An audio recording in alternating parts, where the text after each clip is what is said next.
Tengo una palabra de bendición para ustedes en esta mañana basada en la historia de un hombre y cómo resolvió su problema y luego cómo él no correspondió correctamente al beneficio que Dios le hizo. Es una enseñanza de la vida de este hombre que nos va a mostrar a nosotros algunas verdades que nos van a bendecir grandemente. El nombre de ese rey se llamaba Ezequías y aparece en Segunda de Crónicas, capítulo 32. Bueno, hay más capítulos que hablan acerca de él, pero yo quiero comenzar hablándole de lo que le pasa al rey Ezequías en el capítulo 32. En el tiempo de este rey, muy famoso, por cierto, vino un acontecimiento bastante difícil. Él vivió, como todos nosotros, situaciones en las que no sabemos qué hacer. ¿Alguna vez te has encontrado una situación así? Seguro que sí. A veces hay situaciones en las que no le vemos ni cómo entramos, no entendemos cómo es que me metí en esto, y peor, ¿verdad? No veo cómo voy a salir de esto. Este es el caso de el rey Ezequías al enterarse de que un famoso rey llamado Sennacherib va a invadir la tierra de Judá. Siente una terrible amenaza en su vida y puedes ver el versículo 1. Después de estas cosas y de esta fidelidad, vino Sennacherib, rey de los asirios, e invadió Judá y acampó contra las ciudades fortificadas con la intención de conquistarlas. Viendo pues Ezequías la venida de Sennacherib y su intención de combatir a Jerusalén, tuvo consejo con sus príncipes y con sus hombres valientes para cegar las fuentes de aguas que estaban fuera de la ciudad, y ellos le apoyaron. Bien, el relato, el capítulo 32, habla acerca de la amenaza de Sennacherib y cómo trata de intimidar a Israel con palabras muy fuertes, con escritos muy fuertes, con la finalidad de que no batallara Ezequiel, disminuirlo, hacerlo caer de ánimo y así simplemente rendirse. Lo que Sennacherib no quería era una larga y prolongada batalla en la cual pues el costo de vida sí iba a ser muy grande. Así que lo primero intenta intimidarlo. Exactamente igual como lo hace el enemigo en nuestras vidas, que nos trae situaciones con las cuales nos quiere desalentar e intimidar, para que nosotros nos rindamos. Pero este hombre hizo algo que debería ser la regla en todo hijo e hija de Dios.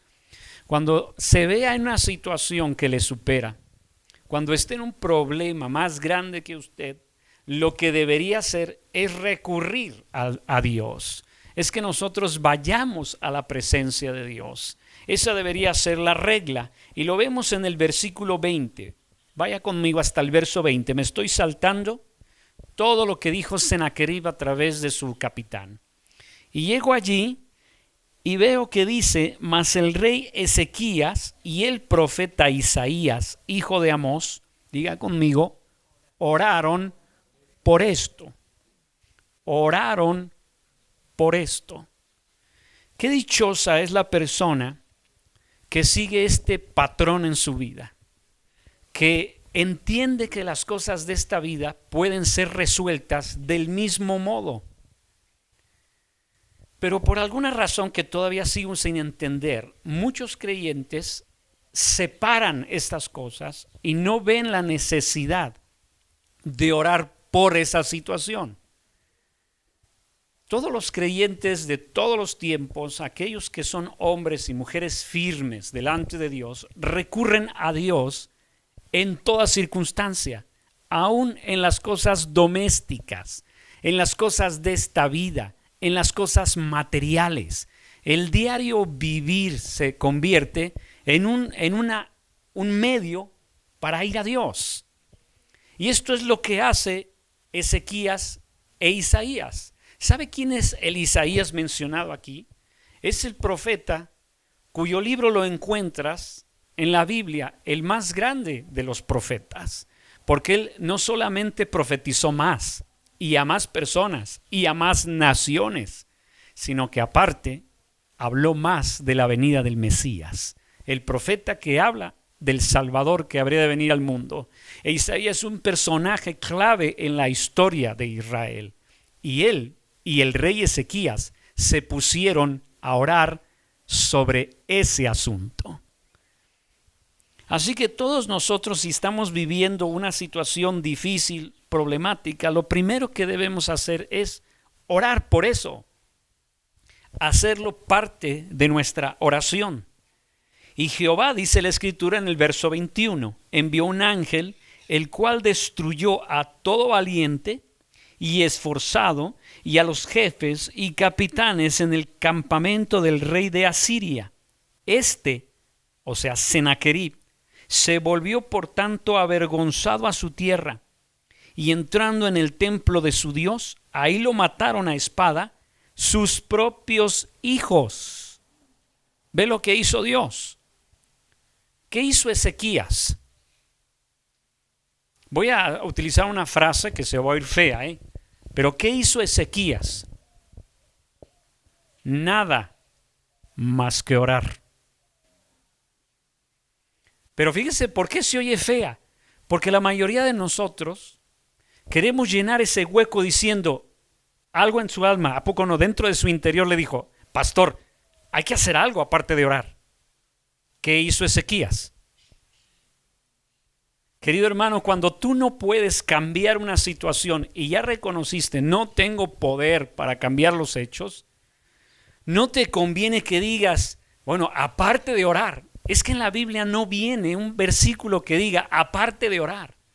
Hay que entenderlo. La oración por sí sola tiene el poder de hacer las cosas.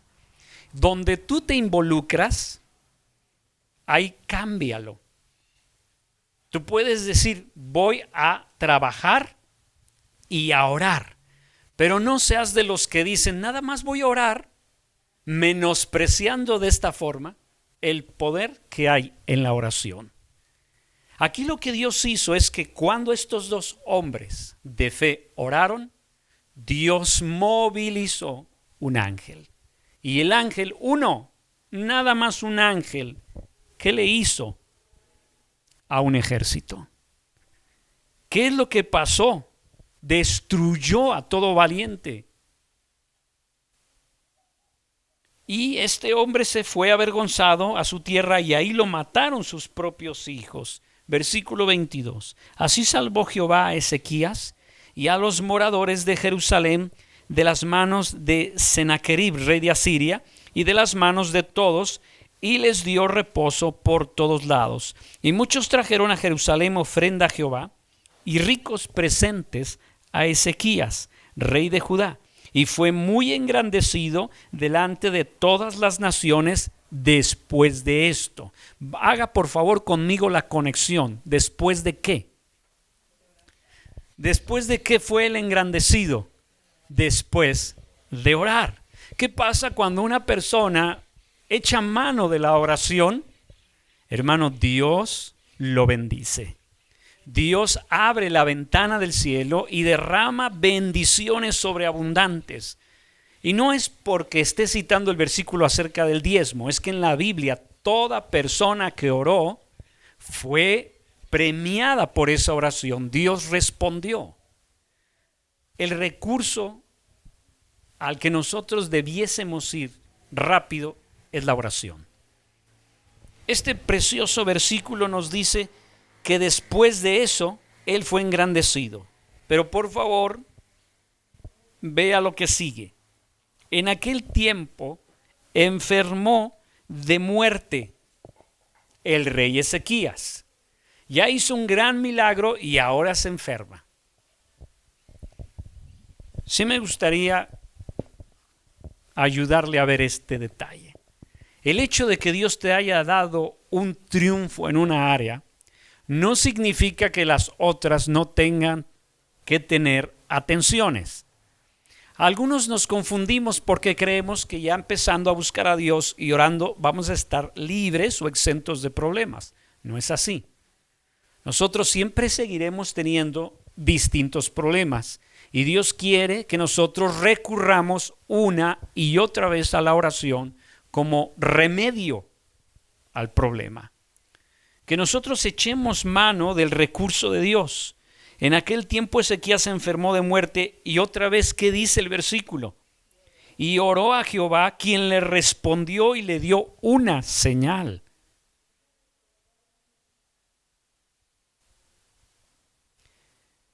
A mí, me parece increíble, pero así increíble, que la gente no se dé cuenta que la Biblia es una historia de oración. A la fecha me parece sorprendente. Todo predicador que yo escucho, que no son muchos, jamás citan la oración de las personas. El énfasis está en lo que hizo la persona, no en lo que hizo Dios. Eso me parece increíblemente asombroso, porque no hay milagro en la Biblia, no lo hay, ni historia que contar que no esté ligada a la oración. Encuéntrame uno. La Biblia es un libro de oración, es el registro de las oraciones de las personas que tú y yo admiramos. No lo podemos ver. La iglesia no lo ve. Ve a los grandes personajes y no se dan cuenta que fueron grandes, engrandecidos porque oraron. No es por otra razón. Job oró, Eliseo oró, Elías oró, Samuel oró, Ana oró, todos oraron. No hay ninguno que aparece allí que no haya orado. Entonces, ¿cuál es el mensaje que enseñamos? Cualquier otro menos la oración. Esos hombres y mujeres fueron levantados por Dios porque eran personas de oración, no por otra razón. No por talentosos, no por ingeniosos, no por inteligentes, no por sabios, no. Aún el hombre más sabio en el registro recibió la sabiduría porque oró. Y por cierto, no oró consciente porque oró en un sueño. Así es que, ¿cuál mérito se lleva alguno de los que están aquí? Hermano, diga conmigo, no hay mérito. Para el hombre como tal en su estado natural no hay mérito. Lo que ellos hicieron excepcional fue que recurrieron a Dios. ¿Qué me enseña esto a mí? Que yo estoy siendo muy pasivo en la oración. Él tomó la enfermedad y oró. En aquel tiempo Ezequías se enfermó de muerte y oró a Jehová, quien le respondió y le dio una señal. Mas Ezequías no correspondió al bien que le había sido hecho, sino que se enalteció su corazón y vino la ira contra él y contra Judá y contra Jerusalén. Pero Ezequías, después de haberse enaltecido su corazón, se humilló él y los moradores de Jerusalén, y no vino sobre ellos la ira de Jehová en los días de Ezequías. ¿Qué está hablando este pasaje? Algunos de los estudiosos de la Biblia encuentran complicado poner el orden de este versículo, porque aunque aparece en otros libros, este versículo parece como inconexo. Lo voy a conectar para que usted lo entienda bien, porque está conectado con lo que él hizo en el versículo 27. Leamos ahora el 27 y ahorita lo explico. Tuvo Ezequías riquezas y gloria muchas en gran manera, y adquirió tesoros de plata y oro, piedras preciosas, perfumes, escudos y toda clase de joyas deseables. Asimismo hizo depósitos para las rentas del grano, del vino y del aceite, establos para toda clase de bestias y apriscos para los ganados.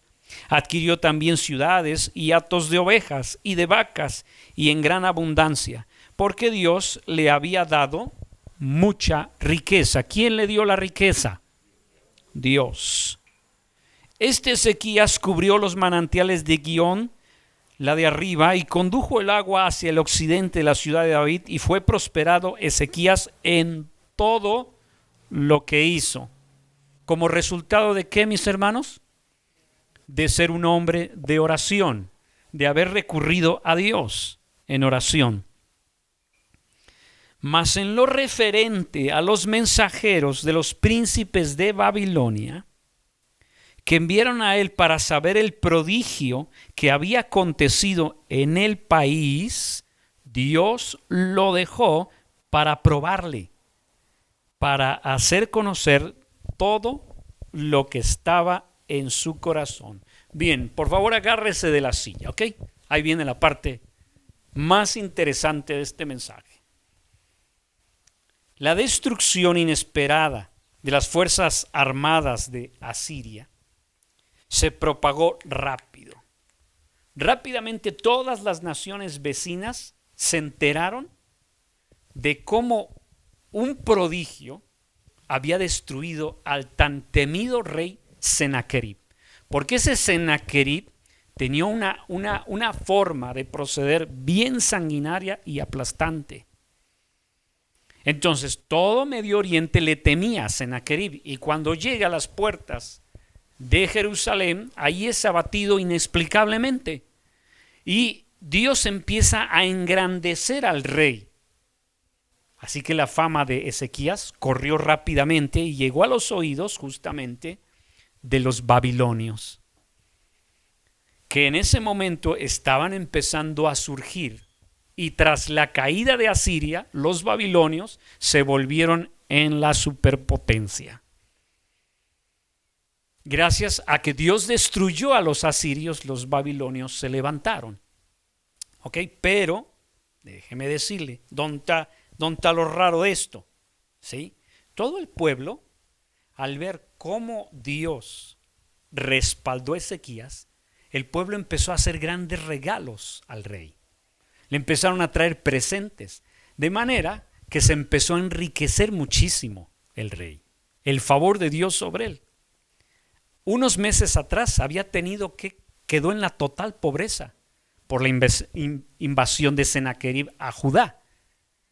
Y por tener rodeada Jerusalén, tuvo que vender todas sus cosas para calmar a Sennacherib.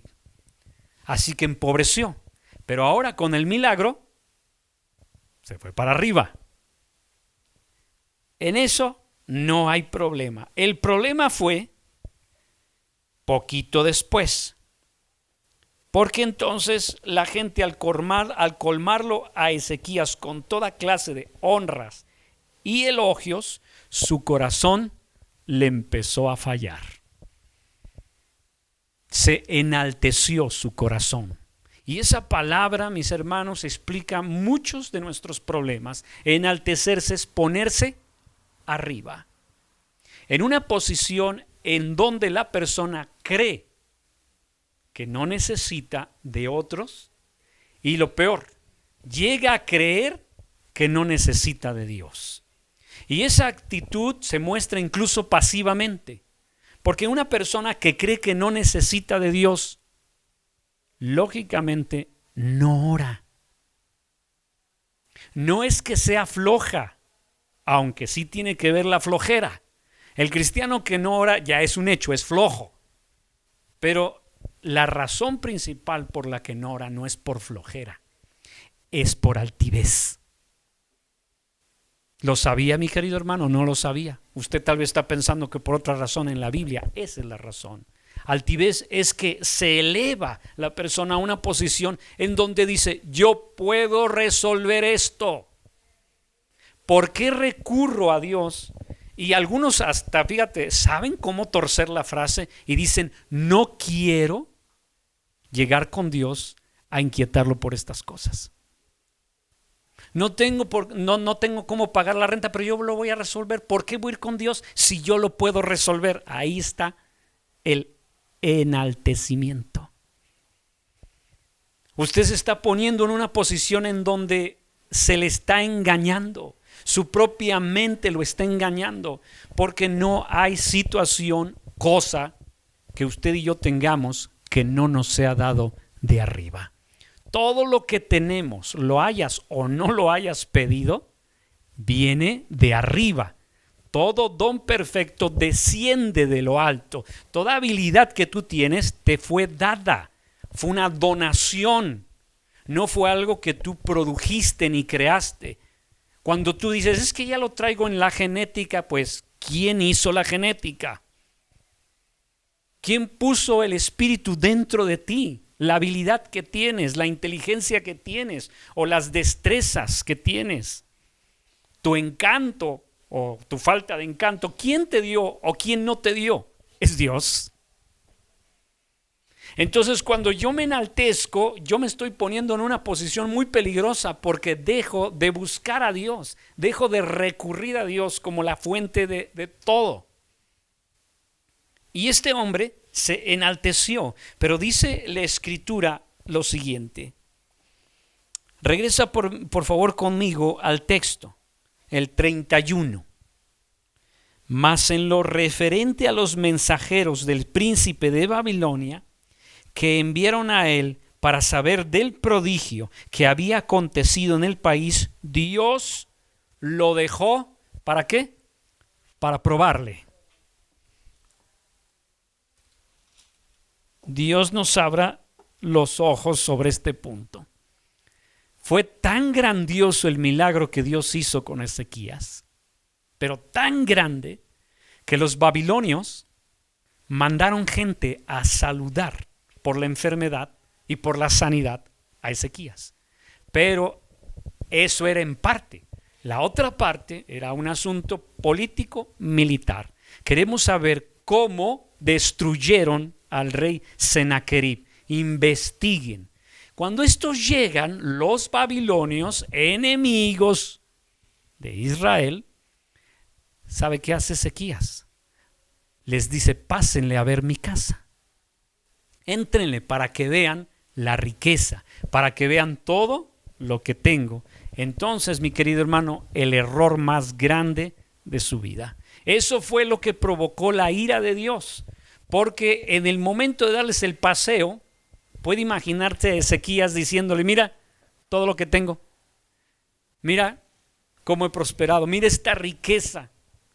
Y se le olvidó por completo quién se la había dado.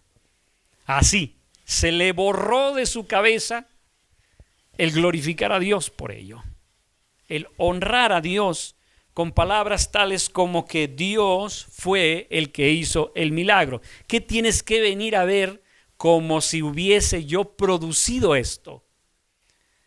¿Por qué me honras a mí como si fuera por causa mía que yo tengo esto? Así debió haber actuado. Y así nosotros debemos actuar, siempre diciendo gracias ¿a quién? A Dios, pero de corazón. Desviando por completo esa alabanza, ese elogio, porque ese es el elogio que destruyó a este hombre en ese momento y que provocó la ira de Dios. Un milagro económico que vivió, el milagro económico que vivió Ezequías, algunas personas que se han dado el tiempo para analizarlo cuidadosamente, fue mayor, fíjate, que el milagro económico que vivió Alemania después de la Segunda Guerra Mundial. El cual es, por cierto, increíble, porque después de la Segunda Guerra Mundial Alemania queda total y absolutamente devastado, pero sin embargo fueron unos cuantos años y volvió a ser otra vez primer mundo. ¿Cómo? Bueno, el milagro que pasó a Ezequías fue más grande que ese, porque estamos hablando de un milagro que le duró unos cuantos meses, o sea, de estar completamente empobrecido a estar completamente enriquecido. Y todo como fruto del poder de Dios. Este pasaje a mí me alienta, mi hermano, que no pudiésemos hacer como hijas e hijos de Dios recurriendo a la oración. A mí me alienta, me inspira a echar mano de todas las riquezas que Dios nos ha dado. Y no me refiero a que nos hagamos ricos, me refiero a que nosotros debemos en toda situación, mi querido hermano, echar mano de lo que Dios ya dispuso para nosotros por medio de la fe. Dios está solícito, Dios está disponible para la persona que ora. Dios está deseando que el creyente ora. Y no solamente por cosas espirituales. Aquí vemos a un hombre que está orando por algo material y que Dios le dio más de lo que él pidió.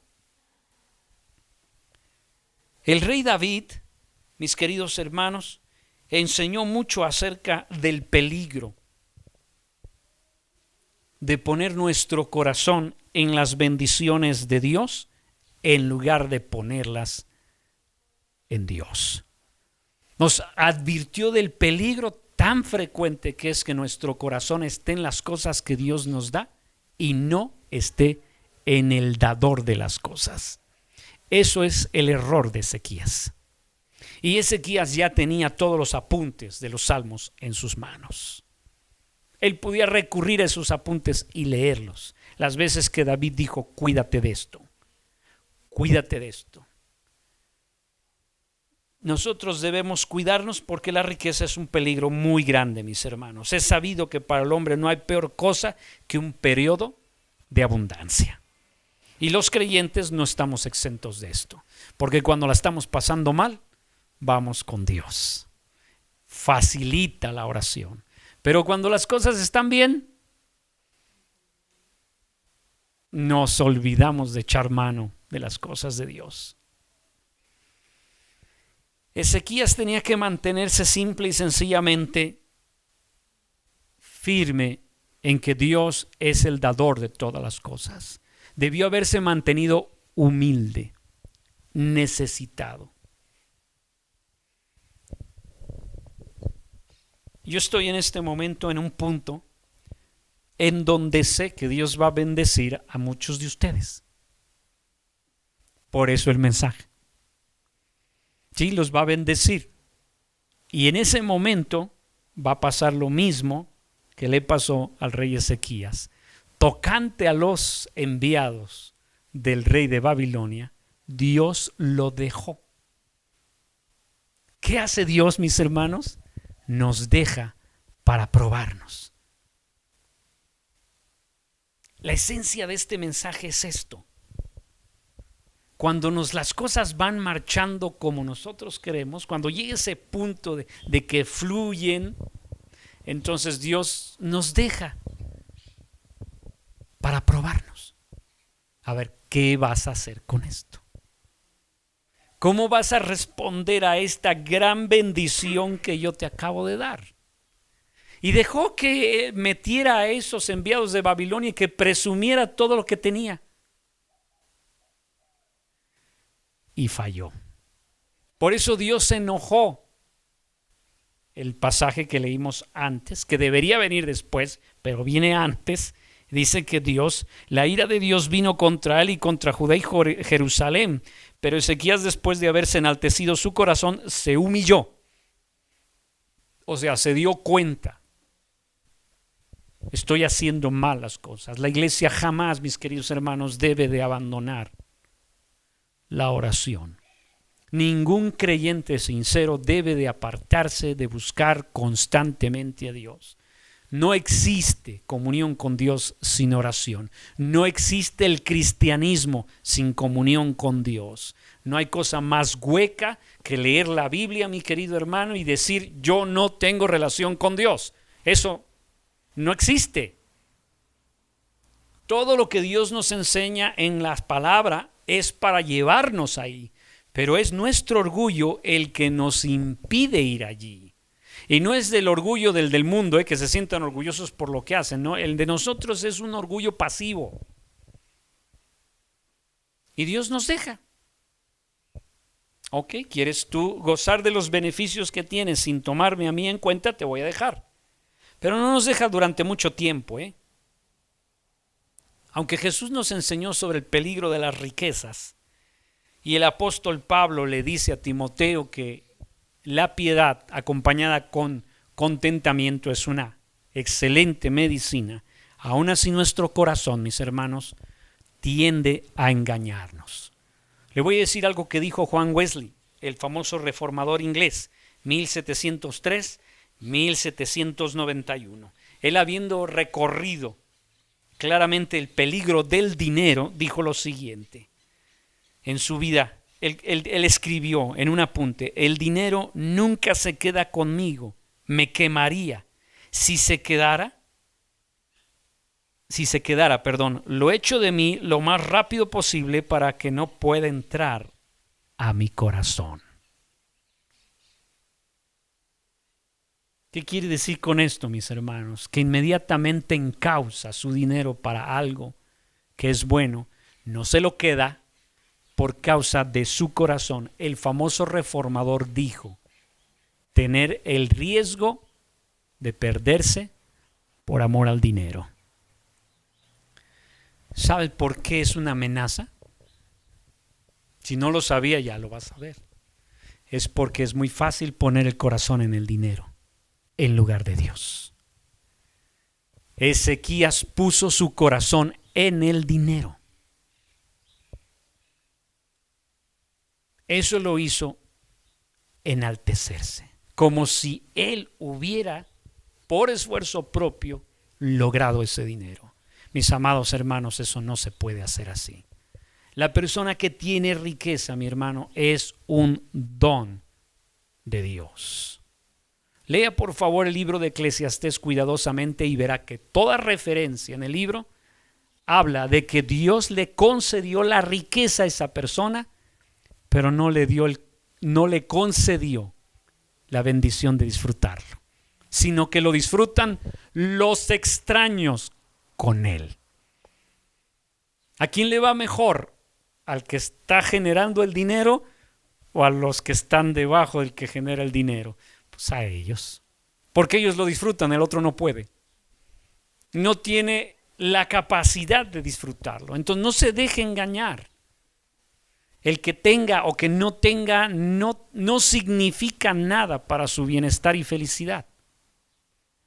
Aquí se le olvidó eso a Ezequías. Se enalteció porque tiene dinero. Su orgullo creció, la honra y las riquezas recibidas se le subieron a la cabeza. Y dice la palabra, mas Ezequías no correspondió al bien que le había sido hecho. ¿Qué significa eso? No corresponder. A ver, le voy a preguntar, hermano, ¿cuántos aquí han sido bendecidos por Dios en algo? Así que puedan decir, hasta lo puedo escribir yo y decir, mira, Dios me bendijo con algo, ¿verdad que sí? Hay muchas buenas cosas que Dios nos ha bendecido. Ok, ¿cómo correspondiste a ese bien? Piénsalo, no me respondas, no me respondas a mí, no te estoy preguntando para que me respondas, no, es Dios te está preguntando, porque esa fue la prueba para Ezequías, a ver, ¿cómo va a responder una vez que yo lo bendiga? ¿Cómo va a corresponder este bien que yo le hice? Y oh sorpresa, mis queridos hermanos, lo que provocó en él fue enaltecerse.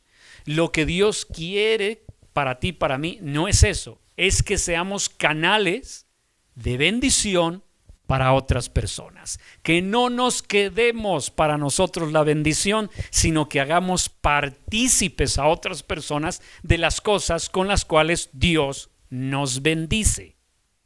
Hay que clavarlo en nuestro corazón, porque entre más generoso seas, más bendecido serás. Yo tengo un amigo al cual le he dicho, el beneficio del que tú gozas en tu negocio solamente se debe a una cosa. Y él inmediatamente se dijo, a ver, ¿qué me va a decir el pastor? Y yo le dije, es porque has sido generoso.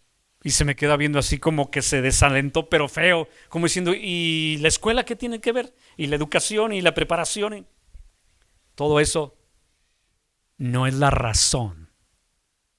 Dios te ha bendecido porque tú correspondiste a Dios.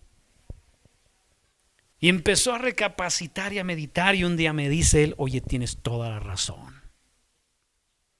Claro que la tengo, hermanos, porque está basado en lo que dice la palabra.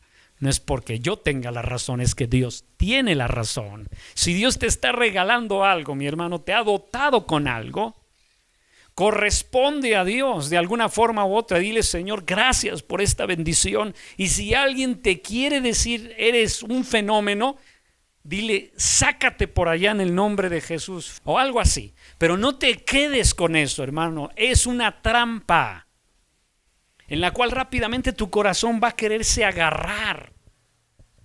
Y si te lo digo así, mi hermano, es porque así sucede. ¿Sabes cuál es el principio de la caída de una persona?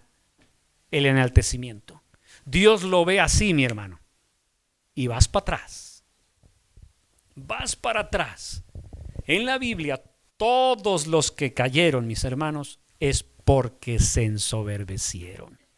Y no hay excepción. Toda persona que se llena de orgullo, el Señor se encarga de desinflarlo.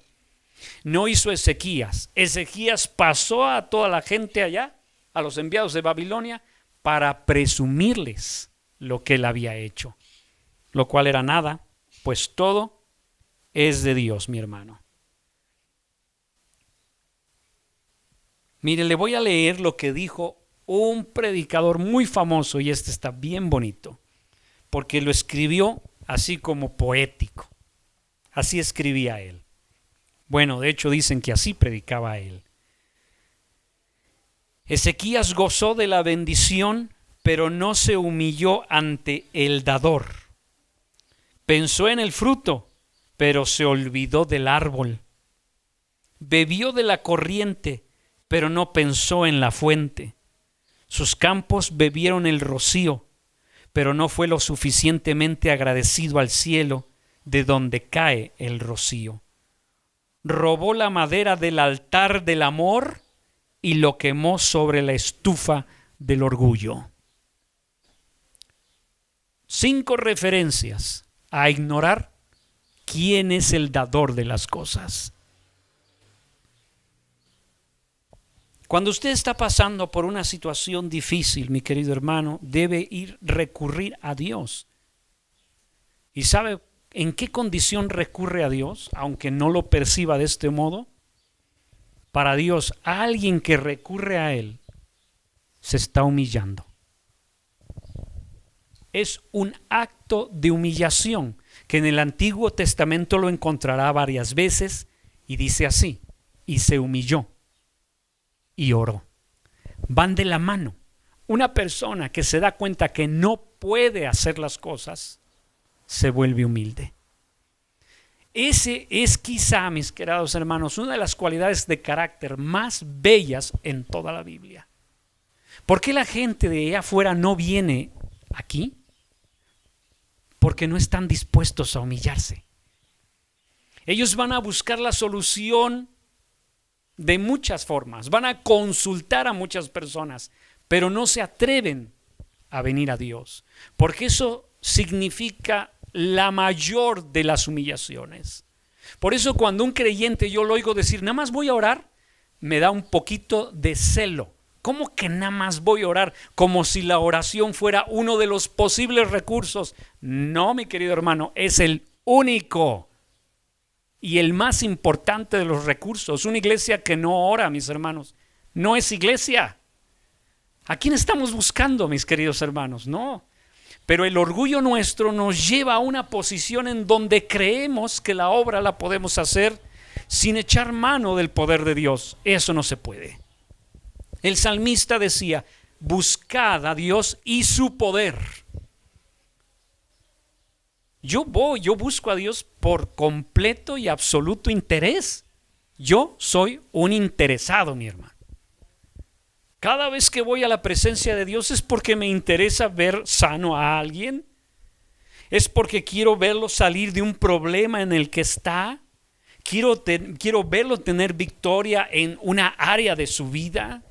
Quiero verlo de otra manera y por eso voy en oración, me humillo. Pero esa soberbia nuestra, mis hermanos, nos saca de la jugada. Nos impide ver el favor de Dios. En lugar de estarnos quejando y frustrados, mis hermanos, debemos ir a la presencia de Dios. ¿Sabe por qué nos frustramos? Ahí le va, por favor. Si me va a echar alguna pedrada, que sea cuando ya me haya yo oído. Y si va a hablar de mí, también. ¿Sabe por qué nos frustramos? Y no es secretillo psicológico, es porque usted lo intenta. Que es sabiduría la mía. Es porque usted lo intenta. Vámonos a algo muy sencillo. ¿Alguna vez intentó hacer algo que no sabía cómo hacer? ¿Cuánto tardó en frustrarse? Sí, por ejemplo, armar un rompecabezas y de pronto la primera vez que usted arma un rompecabezas, ¿por qué cree que se llama rompecabezas? Usted quiere encontrar la pieza y no la encuentra, ¿qué hace? Se frustra. ¿Por qué se frustró? Porque lo intentó. Ahí está implícito el hecho de que usted tiene que demostrarle, por cierto, a usted mismo que puede hacerlo. Ahí está de por medio el orgullo. Nosotros teníamos un amigo con el cual jugábamos turista de jóvenes, pero no nos gustaba jugar porque no tenía un espíritu competitivo. Y él disfrutaba el juego. Ganara quien ganara, perdiera quien perdiera. Es el que más se divertía viendo los berrinches que hacíamos todos, porque estábamos frustrados, porque yo quiero ganar. Y Dios te dice, tú quieres ganar. Yo quiero que tú te acerques a mí. Y yo te voy a dar la victoria. He ahí el poder de la oración, que requiere de humildad. Pero no. Decimos, prefiero frustrarme. O sea que tú quieres hacer las cosas que muchas veces solamente Dios puede hacer. El trabajo, no lo confunda. No lo confunda. El trabajo, Dios nos lo ordena que debemos hacerlo. Pero el fruto del trabajo, ese ya no está en sus manos.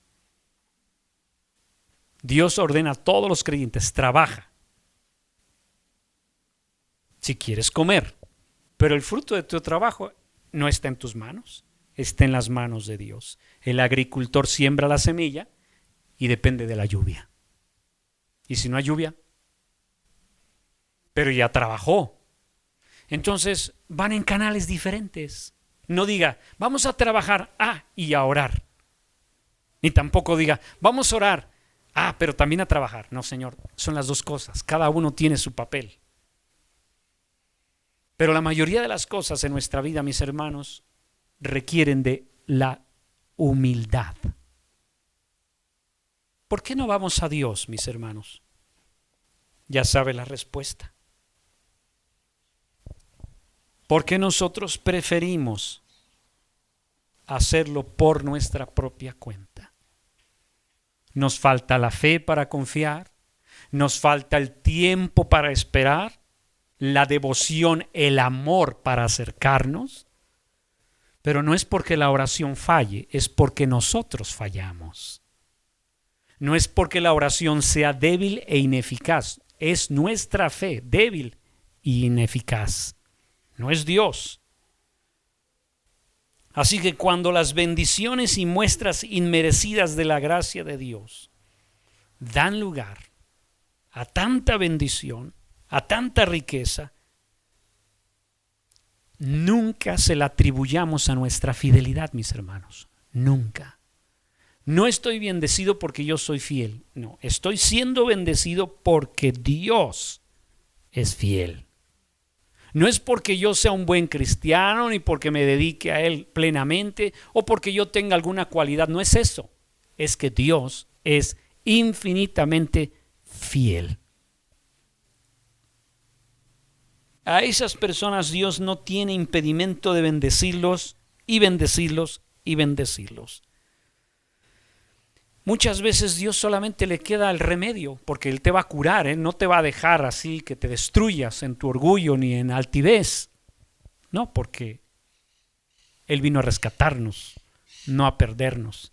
Y lo que hace, nos deja por un tiempo a las consecuencias de esa altivez, de ese orgullo, porque después, una vez que ya el corazón se quebranta, entonces va a venir humillado a la presencia de Dios.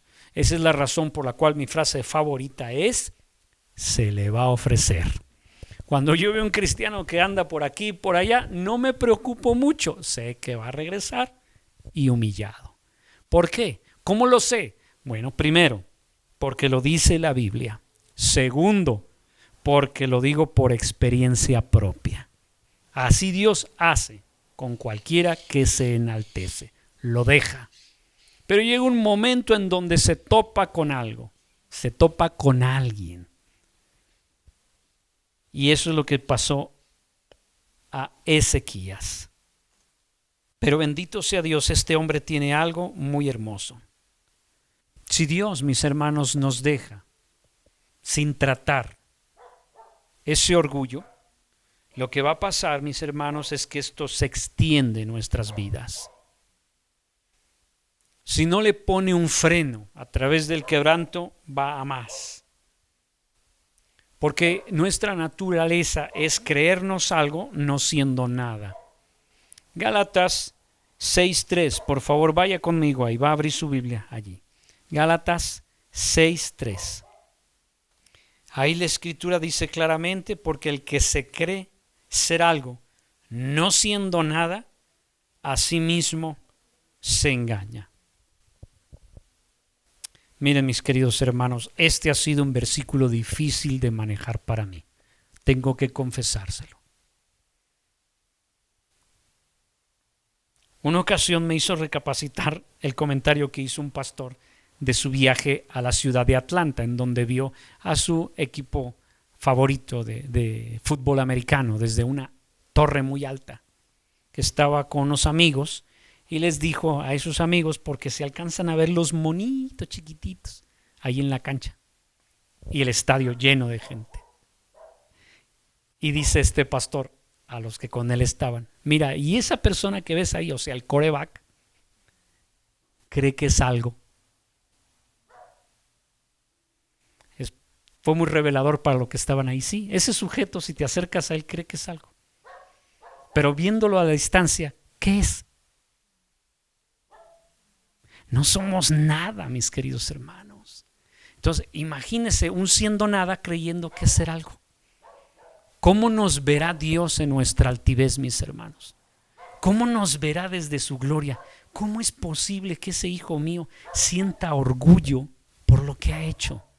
¿Cómo es posible que crea eso cuando que yo soy el que le da todo lo necesario? Por eso, mis queridos hermanos, Dios nos frena. Dice: no, a este le sigo bendiciendo, o a este lo bendigo, y así se le va a subir a la cabeza. Entonces nos mantiene en un perfil bajo. ¿Para qué? Para no destruirnos. Porque si hace todas las bendiciones como este prodigio que hizo con Ezequías, nos destruye. Por eso a veces nos prueba y nos dice: te voy a dejar que te creas algo, te voy a dejar que tengas ideas engañadas respecto de ti por un tiempo, porque después yo me voy a encargar de hacerte ver que no son así las cosas. Por eso nosotros, mis hermanos, entre más humildes somos, más recurrimos a Dios. Y la oración crece y surgen grandes avivamientos. Las iglesias que han visto el poder de Dios descender sobre ellos son las iglesias en donde humildemente llegan delante de la presencia de Dios, desposeídos por completo de todo poder o seguridad, y dicen: Señor, ayúdanos. Señor, respóndenos, actúa a nuestro beneficio. Las mejores iglesias, mis amados, son iglesias de oración. Y ahí encuentras mucha gente humilde. ¿Por qué quieren ir a la iglesia? Porque dicen: vamos a ir a buscar, a orar. Hoy yo le pregunto: ¿a qué vas a la iglesia? Está bien padre la alabanza. Mira, hasta tiene luz y sonido, hasta humo sale de abajo. Ah, sí, exactamente como las discos de las 80s.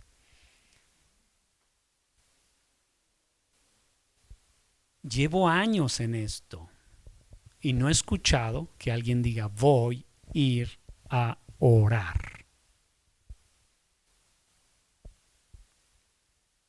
A mí sí me hace pensar lo delicado que está la iglesia. Mi casa, dice la palabra, será llamada casa de oración. Y encontramos hoy día muchas actividades en la iglesia y nada de oración.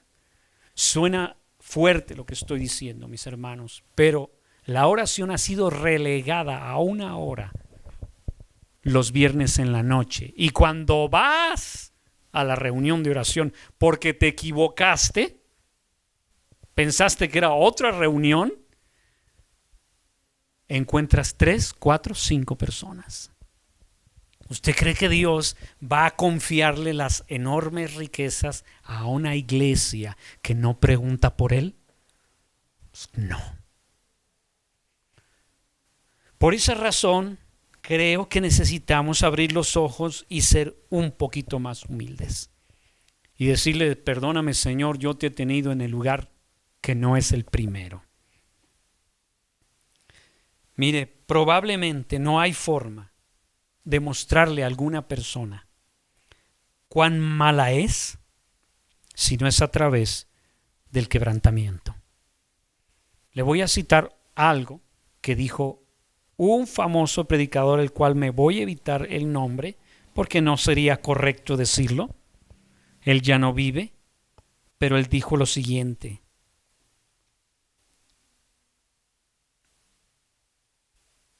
no reconocí mi necedad hasta que Dios me lo concedió y actué como un necio. Que el Señor me guarde y que no tenga que recurrir a más, porque es mejor aprender de este dolor que del cometer un gran pecado. No nos damos cuenta de nuestra necedad, mis queridos hermanos. No nos damos cuenta. Es algo terriblemente profundo. Yo pudiera pasarme todo el día de hoy mostrándote ejemplos de personas que llegaron a un punto muy bajo y todo fue debido a su orgullo, porque no lo podían ver. Pero cuando la persona es quebrantada, entonces se da cuenta de su propia maldad y se vuelve humilde. La mejor forma de prevenir eso, mis hermanos, es yendo a la oración. Es yendo a la presencia de Dios y decirle, Señor, aquí me presento delante de ti. Tú realmente conoces lo que soy. No me voy a jactar de nada. Te pido en el nombre precioso de Jesús que tú me ayudes con esto. Y empezar a echar mano de lo que está allí, ya dispuesto para nosotros. Hay lecciones, mis hermanos, que se pueden evitar. Sí. Pero no se le pueden evitar las lecciones, las duras lecciones a una persona orgullosa. No se le pueden, mis hermanos. Es imposible. Dios nos pide ser humildes. La persona humilde, hermano, siempre está aprendiendo. Así es sencillo. Una persona humilde siempre está aprendiendo. Y entre más humilde, más receptiva es. Pero cuando hay orgullo, mi hermano, cierra todas las puertas y te dice, no, a mí tú no me dices nada. Y eso aplica para con Dios. La persona dice, no, yo no recibo de lo que me está dirigiendo Dios. Y por eso la persona se va empobreciendo espiritualmente y en otros sentidos también. Así que yo le dejo este mensaje, mis hermanos, para que reflexione, para que piense en este hombre, que bendito sea el nombre del Señor, se arrepintió. Cuando él se arrepintió, cuando él se humilló, Dios volvió al profeta Isaías y le dijo, porque te has humillado, el mal no vendrá sobre ti, sino sobre tus hijos. Y Ezequías dijo, bueno, al menos es buena la palabra para mí en este tiempo. Y Dios se lo cumplió. El mal que había preparado para Ezequiel por su orgullo, lo bebieron sus hijos, mis hermanos. ¿Es algo delicado? Lo es. ¿Cómo lo mato? Yendo a Dios. Y ahí comenzando diciendo, Señor, yo desconozco la naturaleza de mi corazón. Yo soy de los que me creo ser algo, no siendo nada. Cuando yo veía este pasaje, mi hermano, no me entraba, porque yo miraba lo que había hecho. Yo soy algo, tengo que ser algo, ¿cómo no? Y veía el pasaje, pero el se cree ser algo no siendo nada, Híjole, no, Señor, seguramente se equivocó Pablo cuando escribió esto, porque yo tengo que ser algo. Y Dios me dijo, no eres nada. Pero Señor, yo me he esforzado, no eres nada. Pero Señor, soy guapo, eres mentiroso. Pero Señor, yo le decía, insistía, es que yo he hecho esto, esto y esto. Y Dios me sigue diciendo, no eres nada. ¿Sabe que esa frasecita es difícil clavarla en la mente, mi hermano? Y más cuando hoy te dicen que a los niños hay que decirles es que tú eres especial, o sea, los refuerzan en su estimación, que en realidad lo único que está pasando es que lo están reforzando en su orgullo, porque el amor propio es algo que ya trae intrínseco el ser humano, no es algo en lo que tengas que chambear, ¿lo sabías? Bueno, es otro tema. La Escritura lo dice claramente que ya viene intrínseco el amor a uno mismo, no hay necesidad de alimentarlo, eso ya lo traes. Precisamente por eso es que nos ponemos como nos ponemos, por amor propio. ¿Por qué cree que el capítulo, el mandamiento number 2, dice, amarás a tu prójimo como a quién? Como a ti mismo. Ya da por sentado que tú te amas. Si tú no te amaras, no te peinas, no comes, no te levantas en la mañana, no trabajas, no haces nada. Ya está implícito eso, tú te amas. Y Dios te está tratando de decir, el amor propio no es malo. Lo que es malo es que te creas que eres algo ajeno a lo que eres. La palabra humano viene de la palabra humo. ¿Qué es el humo? No es nada. La palabra humanidad viene de ahí, de ser humo. Y sí, un día estamos y otro día no estamos. ¿Usted ha visto alguna vez una columna de humo? Yo la vi, la columna de humo del accidente que hubo allá, del tren que se llevó la pipa. Estamos cerca. ¿Se veía? Impresionante. Las nubes borrascosas en una tormenta, ¿cómo se ven? Se ven impresionantes. Pero usted acérquese y mete la mano al humo. ¿Y qué es? No es nada. Entonces, mis hermanitos, Ezequías la regó feo en ese momento. No dejes que todo lo que Dios haga por ti te desvíe de tu atención a Él. Y si crees que no ha hecho nada por ti, estás también algo equivocado. Porque lo que tienes, aunque sea poquito a tus ojos, sigue siendo una dádiva de Dios. Y hay que corresponderle. Hay que retribuir. Decirle, Señor, yo quiero responder a todo lo que tú me has dado de la manera que te honre a ti. Vamos a orar. Cierre sus ojos conmigo un momento. Si quiere orar conmigo esta oración, hágala. Señor, te doy gracias, Padre, porque si soy algo, es gracias a ti, Señor. Yo también, Señor, como muchos, he sido engañado con respecto a creer que soy algo y no siendo nada, Señor. Perdona este pecado de orgullo que me lleva fuera de ti, Señor. Perdona mi arrogancia, perdona mi altivez, porque por esto, Señor, yo no he tomado en cuenta tus hechos y tu poder. Perdóname, Señor, que no recurro a ti, Señor, como debería ser. Y que tengo tantas buenas cosas, Señor, a lo mejor no todas las que quisiera, pero muchas de esas cosas se vuelven en una barrera para acercarme a ti, porque siento seguridad, Señor. Yo quiero, Señor, de aquí en adelante que mi seguridad provenga de ti, Señor. Que no provenga de lo que tengo, ni de lo que soy. Porque no soy, Señor, fuente de seguridad, Padre. Yo no tengo control sobre lo que me pasa. Pero tú eres Dios todopoderoso.